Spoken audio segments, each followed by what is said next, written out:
ওম নমো ভগবতে বাসুদেবায়। জয় শ্রীকৃষ্ণ। নমস্কার বন্ধুরা, রাধাকৃষ্ণ মোটিভেশনের আজকের একটি নতুন ভিডিওতে আপনাকে স্বাগত জানাই। গুরু ব্রহ্মা গুরু বিষ্ণু গুরুদেব মহেশ্বর, গুরু সাক্ষাৎ পরম ব্রহ্ম, তস্মৈ শ্রী গুরুবে নমঃ। আজ 25শে আষাঢ় 10ই জুলাই 2025 বৃহস্পতিবার। আজকের দিনে সম্পন্ন হচ্ছে গুরু পূর্ণিমা। ভারতীয় সংস্কৃতিতে গুরু শব্দটি এক অলৌকিক শক্তির প্রতীক। গু মানে অন্ধকার, রু মানে আলো, অর্থাৎ গুরু সেই যিনি অজ্ঞতার অন্ধকার দূর করে জ্ঞানের আলো জ্বালিয়ে দেন এবং এই সৃষ্টির সকল কিছুর সঙ্গে পরিচয় ঘটান। বন্ধুরা, আমাদের গুরু হলেন ব্রহ্মা, বিষ্ণু এবং মহেশ্বর। ইনি সাক্ষাৎ পরম ব্রহ্ম অর্থাৎ জগতের স্রষ্টা। গুরু ব্রহ্মা গুরু বিষ্ণু গুরুদেব মহেশ্বর, গুরু সাক্ষাৎ পরম ব্রহ্ম, তস্মৈ শ্রী গুরুবে নমঃ। এই মন্ত্রে গুরুকে ব্রহ্মা বিষ্ণু মহেশ্বর রূপে দেখা হয়েছে, কারণ গুরু সৃষ্টি করেন, পালন করেন এবং নাশ করেন। তাই গুরু ঈশ্বরেরই এক জাগ্রত রূপ। তাই গুরুকে প্রণাম করার অর্থ হল সৃষ্টিকর্তাকে সম্মান জানানো। তাই আমাদের জীবনে গুরুস্থান সকলের ওপরে। বন্ধুরা, গুরু পূর্ণিমার পবিত্র এই বিশেষ দিনটি গুরুর প্রতি শ্রদ্ধা, ভক্তি এবং গুরু শিষ্যের ঐতিহ্যকে শ্রদ্ধা ও সম্মান জানানোর জন্য পালন করা হয়ে থাকে। প্রতি বছর আষাঢ় মাসের পূর্ণিমা তিথিতে এই দিনটি আমরা শ্রদ্ধার সঙ্গে পালন করে থাকি। গুরু পূর্ণিমা শুধু একটি ধর্মীয় বা আচারভিত্তিক দিন নয়, এটি এক আত্মিক উপলব্ধির মুহূর্ত, যেখানে শিষ্য তার অন্তরের গভীরতম শ্রদ্ধা নিবেদন করে নিজের গুরু বা পথপ্রদর্শকের প্রতি। গুরুই আমাদের অজ্ঞান, মোহ ও মায়ার বন্ধন থেকে মুক্তি দেন। বন্ধুরা, এই ভিডিওতে আমরা গুরু পূর্ণিমার মাহাত্ম্য, ইতিহাস, ধর্মীয় ভিত্তি, আচার অনুষ্ঠান, সমাজে গুরুর ভূমিকা এবং আধুনিক যুগে গুরু পূর্ণিমার তাৎপর্য নিয়ে বিস্তারিত আলোচনা করব। আশা করি দর্শক বন্ধুরা এই ভিডিওটি আপনাকে সমৃদ্ধ করবে। নমস্কার দর্শক বন্ধুরা, রাধাকৃষ্ণ ইউটিউব চ্যানেলে আপনাকে স্বাগত জানাই। ভারতীয় সংস্কৃতি, দর্শন, ধর্মীয় ভাবনা, আধ্যাত্মিক জ্ঞান ও বিভিন্ন দেবদেবীর পূজা অর্চনা পদ্ধতি এই চ্যানেলের মূল আলোচনার বিষয়বস্তু। তাহলে চলুন বন্ধুরা, এবার বিস্তারিত আলোচনায় প্রবেশ করা যাক। সনাতন ধর্মে গুরুকে সবার উপরে স্থান দেওয়া হয়েছে। গুরুর তাৎপর্য বোঝার জন্য প্রথমেই আমাদের বুঝতে হবে গুরুর প্রকৃত সংজ্ঞা কী। শাস্ত্রে বলা হয়েছে, যিনি আমাদের অজ্ঞানতার অন্ধকার দূর করেন তিনিই গুরু। গুরু শুধু শিক্ষা দেন না, তিনি একজন আদর্শ ব্যক্তি, যিনি শিষ্যের জীবনে আলোকবর্তিকার মতো কাজ করেন। তিনি শিষ্যকে আত্মজ্ঞানে উন্নীত করে মুক্তির পথ দেখান। কিন্তু প্রশ্ন হলো, কেন এই দিনটিকে গুরু পূর্ণিমার বিশেষ দিন হিসেবে পালন করা হয়? গুরু পূর্ণিমা বলতে প্রথমেই যার কথা বলতে হয় তিনি হলেন মহর্ষি ব্যাসদেব। এই পবিত্র তিথিতে মহর্ষি ব্যাসদেব মুনি পরাশর এবং মাতা সত্যবতীর ঘরে জন্মগ্রহণ করেছিলেন। তাই এই বিশেষ দিনে মহর্ষি ব্যাসদেবের জন্মজয়ন্তী হিসেবে পালন করা হয়। সেই কারণে এই পূর্ণিমাকে ব্যাস পূর্ণিমাও বলা হয়ে থাকে। মহর্ষি ব্যাসদেব, যিনি মহাভারতের রচয়িতা এবং বেদ, পুরাণ ও বহু শাস্ত্রের সংকলক এবং 18টি পুরাণ রচয়িতা হিসেবে আজও পরিচিত হয়ে রয়েছেন। তিনি এই ব্রহ্মাণ্ডে জ্ঞানের এক মহান প্রদীপ। এছাড়াও এই দিনে মহাত্মা বুদ্ধ পরম জ্ঞান লাভের পর তিনি তার শিষ্যদের প্রথম ধর্মোপদেশ দিয়েছিলেন বারাণসীর সারনাথে। তাই বৌদ্ধ ধর্মাবলম্বীদের কাছেও এই দিনটি গুরুতুল্য। পাশাপাশি জৈন ধর্মে পবিত্র এই পূর্ণিমা তিথিতে এই দিনে মহাবীর জৈনের শ্রেষ্ঠ শিষ্য গৌতম গন্ধর্বকে দীক্ষা দেন এবং তার শিষ্যদের উদ্দেশ্যে পরম জ্ঞান প্রদান করেছিলেন।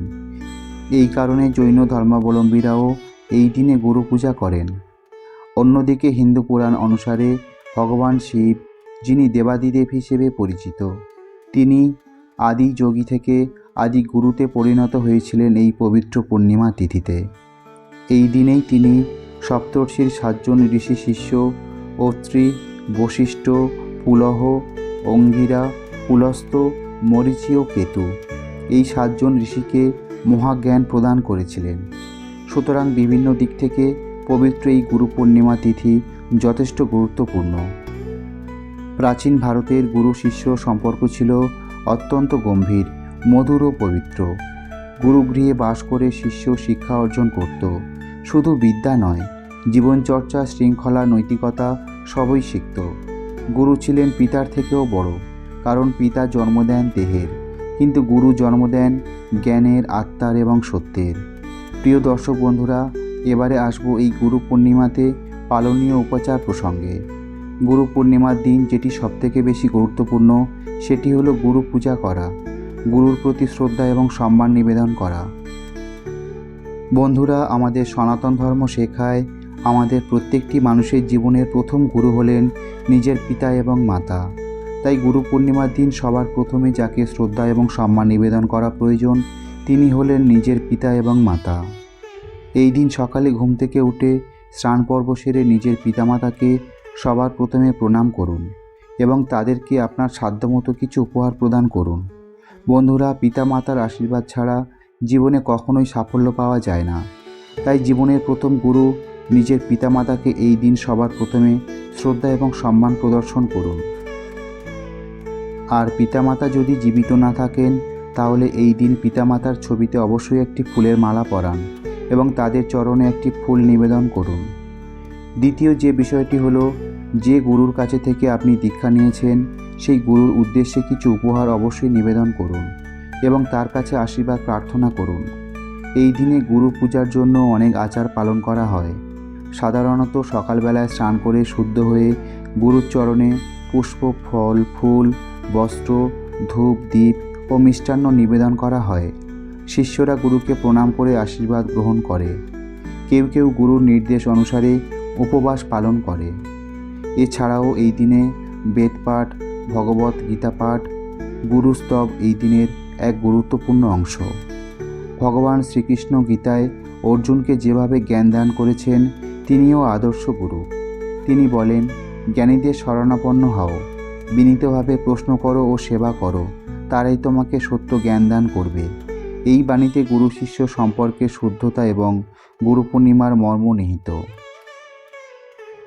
আজকের যুগে গুরু কেবল আশ্রমবাসী সন্ন্যাসী নন, বাবা মা, শিক্ষক, এমনকি সত্য পথে চালিত কোনো পথপ্রদর্শক গুরু হতে পারেন। প্রিয় দর্শক বন্ধুরা, যদি আপনার কোনো গুরু নাও থাকে তাহলে আপনি নিজের ইষ্ট দেবদেবীকে অবশ্যই শ্রদ্ধার সঙ্গে পূজা করবেন। বন্ধুরা, গুরু পূর্ণিমার এই পবিত্র দিনে দীক্ষা, গঙ্গা স্নান বা যে কোনো প্রকার শুভ কাজের জন্য অত্যন্ত গুরুত্বপূর্ণ একটি দিন বলা হয়। এই দিনে আপনি যে কাজ করে থাকুন না কেন সেই কাজ নিশ্চিত রূপে শুভ ফল প্রদান করে থাকে। আর এই জন্যই এই গুরু পূর্ণিমার দিন দুস্থ, দীনদুঃখী মানুষদের দান করার কথা বলা হয়, অথবা অভুক্ত মানুষ বা পশু পাখিদের খাওয়ানোর কথা বলা হয়ে থাকে। গুরু পূর্ণিমার এই পবিত্র দিনে আপনার সাধ্যমতো কিছু দান অবশ্যই করবেন। যারা গুরু পূর্ণিমার দিন গুরু পূজা করছেন অথবা নিজের ইষ্ট দেবদেবীকে পূজা করছেন তারা এই দিন অবশ্যই উপবাস থাকার চেষ্টা করুন। যদি কোনো কারণে উপবাস সম্ভব না হয় তাহলে অবশ্যই এই দিন নিরামিষ আহার গ্রহণ করুন। একটি সমাজ তখনই উন্নত হয় যখন সেখানে সৎ ও জ্ঞানী গুরুর উপস্থিতি থাকে। একজন আদর্শ গুরু শুধুমাত্র শিষ্য নয়, পুরো সমাজকে শিক্ষিত করেন, সত্যের পথে চালিত করেন। তিনি জ্ঞান ছড়িয়ে দেন, সমাজে প্রেম ও নৈতিকতার বীজ বপন করেন। গুরু পূর্ণিমা এক আত্মিক ও আধ্যাত্মিক জাগরণের দিন। এটি শুধু রীতি অনুসরণ বা উৎসব উদযাপন নয়, এটি আত্মার গুরুপ্রাপ্তির দিন। আমরা যতই আধুনিক হই না কেন, গুরুর মাহাত্ম্য কখনো ফিকে হয় না। আমাদের জীবনে প্রকৃত গুরুর আগমন হলে সেই জীবন পূর্ণতা লাভ করে। আজকের এই পবিত্র দিনে আমাদের প্রার্থনা হওয়া উচিত, হে গুরুদেব, আমাদের অন্তরের অন্ধকার দূর করুন, আমাদের সত্য ও আলোর পথ দেখান। আপনার চরণে নতশিরে শ্রদ্ধা জ্ঞাপন করছি। গুরু পূর্ণিমা হলো সেই দিন যেদিন আমরা জীবনের সর্বশ্রেষ্ঠ শক্তির সামনে মাথা নত করি, যিনি আমাদের গড়ে তোলেন, আত্ম উপলব্ধির পথে এগিয়ে নিয়ে যান। গুরু ছাড়া জ্ঞান নয়, আর জ্ঞান ছাড়া মুক্তি নয়। তাই গুরু পূর্ণিমা আমাদের জন্য মোক্ষের পথে প্রথম পদক্ষেপ। আশা করি দর্শক বন্ধুরা এই ভিডিওটি আপনাকে সমৃদ্ধ করেছে। গুরু পূর্ণিমার এই পবিত্র দিনটি নিষ্ঠা ও ভক্তি সহকারে পালন করুন। এই আশা রেখে আজকের মতো ভিডিওটি এখানেই শেষ করলাম। যদি আজকের এই ভিডিওটি দেখে আপনি সমৃদ্ধ হন তাহলে অবশ্যই একটি লাইক করার অনুরোধ করব। আর তার সাথে যদি আপনি আমাদের এই চ্যানেলের নতুন শ্রোতা হয়ে থাকেন তাহলে অবশ্যই চ্যানেলটিকে সাবস্ক্রাইব করে রাখুন। সবাই ভালো থাকুন, সুস্থ থাকুন। মঙ্গলময় শ্রীকৃষ্ণের কৃপায় আপনার জীবন আরও সার্থক হয়ে উঠুক। রাধে রাধে, জয় শ্রীকৃষ্ণ।